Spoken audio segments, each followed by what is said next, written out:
Hi everyone, I'm Breeze. I'm a trust grade doctor in the NHS, and today we're going to answer all the questions that you all have submitted about how to become a doctor in the UK.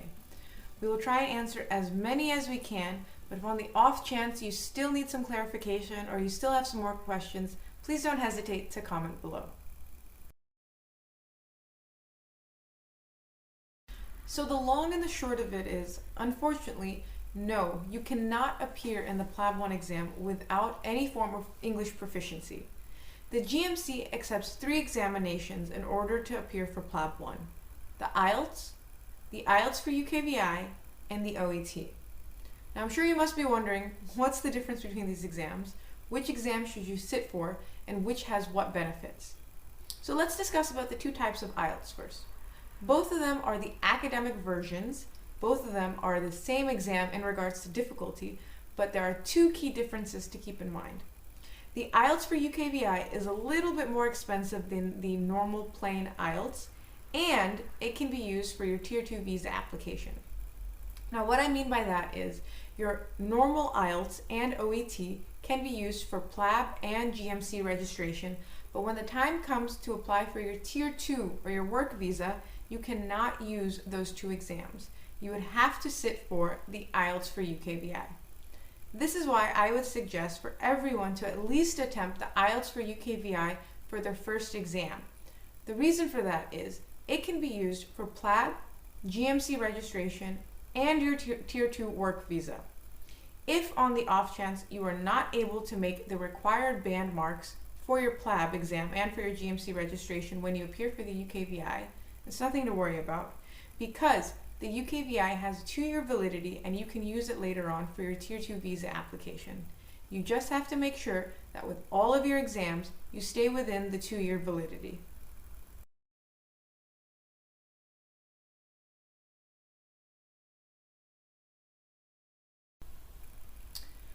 So this is a question that a lot of people want to know the answer to, because for the USMLE, you can appear while you're still in medical college.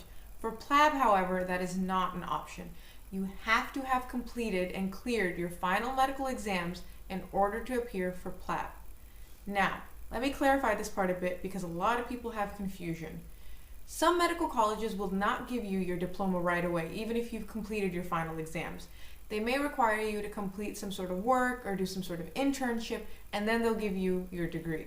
That doesn't mean you have to wait for that degree to be in your hand in order to register for the PLAB exam.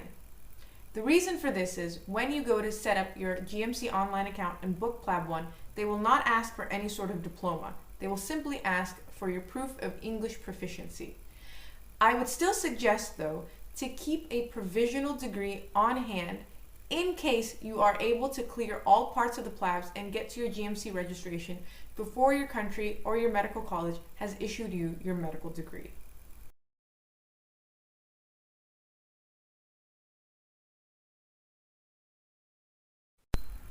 So occasionally you may find out that your college is not on the World Directory of Medical Schools, or it's not on the GMC's approved list of medical colleges. I would highly suggest, before deciding to embark on your road to the UK or appearing in the IELTS or the OET, you ensure that your college is on one of these 2 lists, because without it you will not be able to open a GMC online account and book PLAB 1. Now, that doesn't mean just because it isn't on the list, it's the end-all be-all and you'll never be able to appear for PLAB. It could be that you have a new medical college or no one from your medical college has ever attempted the PLAB. So the GMC must ensure that your institution is meeting all the requirements that they want of medical doctors who are appearing for the exam. Your best option is to contact the GMC. They will give you some forms that they would want completed from your college. If your college has a student section or some form of administrative section, just take these documents to them and they will help you complete all of them and then submit them to the GMC. It is a game of patience. It may take some time for you to hear back from the GMC, but you'll just have to persevere and hopefully you will be able to get on the list.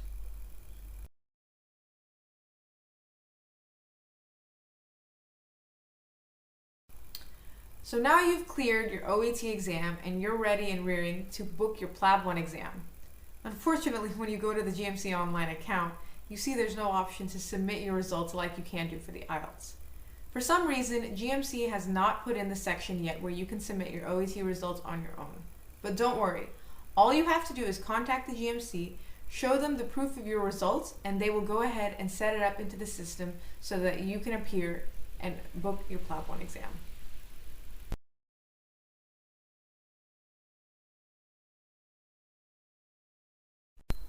This is an extremely common question because a lot of us have maybe attempted other exams like the USMLE where we were required to send a lot of papers before we could even appear in the exam.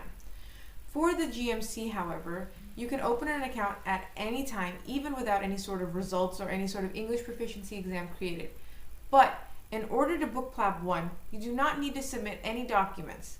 All you need to do is provide the proof of clearing some form of the English proficiency exam, either the IELTS, IELTS for UKVI, or the OET. You don't have to submit your diploma, you don't have to submit proof of internship. You just need to prove that you have cleared the English proficiency exam.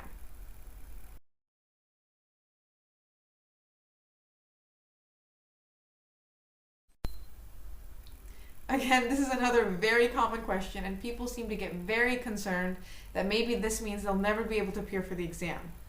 Don't worry. It's not a big deal. It happens to a lot of people. All you have to do is either call or email the GMC, and they will fix it for you in a couple of working days.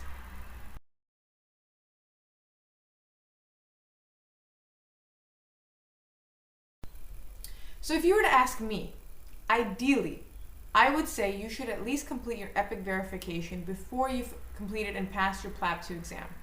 The reason for this is you need your EPIC verification in order to complete your GMC registration, and you don't want to have to wait around for your EPIC verification to be completed in order to complete your GMC registration. So you can at any time do your EPIC verification. This can be before you even decide to sit for IELTS or OET. This can be after you appear for PLAB 1. This can be even before you appear for PLAB 1. This can be before you appear for PLAB 2. Whenever you feel that you have enough time to dedicate and make sure that your documents are being sent and completed properly. So preferably you should be in your home country when you're doing this. That is the best time to complete your EPIC verification. But it must be completed before you can complete your GMC registration.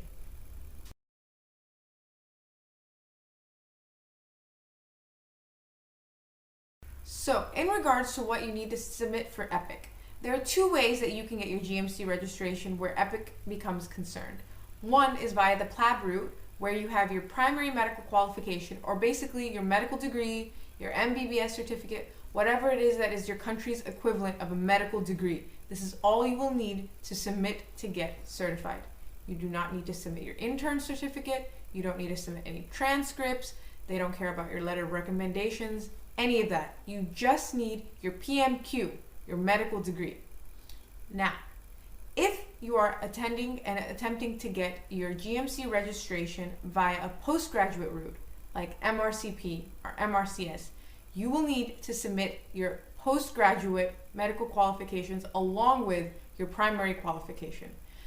A lot of times people say, well, why does it matter? Because the MRCP, MRCS, etc., these are UK-based exams. But that doesn't matter for EPIC. You still need to submit proof for that and for your primary medical qualification in order to get your EPIC verification done.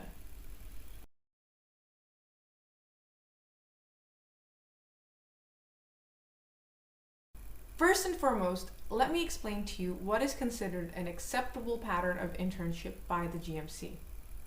You must have completed a minimum of 12 months of internship either in your final year of study or immediately following your graduation. This 12-month period must consist of a minimum of 3 months in medicine and a minimum of 3 months in surgery. A lot of times people get confused and they're like, well, does it have to be purely internal medicine or purely general surgery? You have to also keep in mind that pediatrics, that also falls under medicine. Things like urology, orthopedics, that also falls under surgery. So what the GMC wants to know is the umbrella of those sciences. It doesn't just have to be purely internal or purely general. Now, if, however, your internship is more than 18 months, you have to have completed a minimum of 6 months of medicine and a minimum of 6 months of surgery. So, going back to the original question, If you have any sort of gap that you feel that the GMC may bring up some concerns about, keep in mind the only person who can answer this question for you without any sort of confusion is the GMC itself.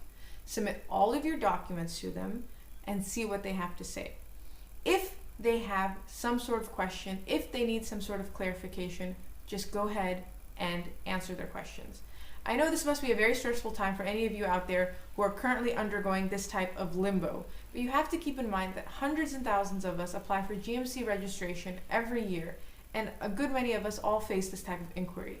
The GMC just wants to make sure that you have completed all of their requirements in order to enter working into the UK as a doctor.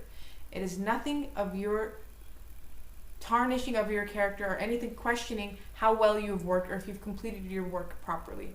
It's more so that the GMC can make sure that they are maintaining a standard in the UK. So, whatever they ask you, please tell the truth. Whatever they want from you, just try the best of your ability to provide it, and if you're still confused, go ahead and ask them. They're very helpful. They will make sure that you understand every step of the way what needs to be done. It is a game that you have to wait out, so please be patient, but hopefully you'll get your registration.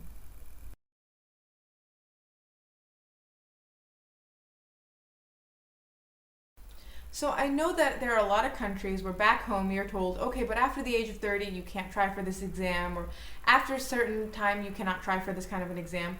But in the UK, be it PLAB, MRCP, MRCS, or GMC registration, or any of those exams, there is no age limit. You can be 26, you can be 96. So long as you complete all of the exams with the required marks within their validity period, you can work in the UK.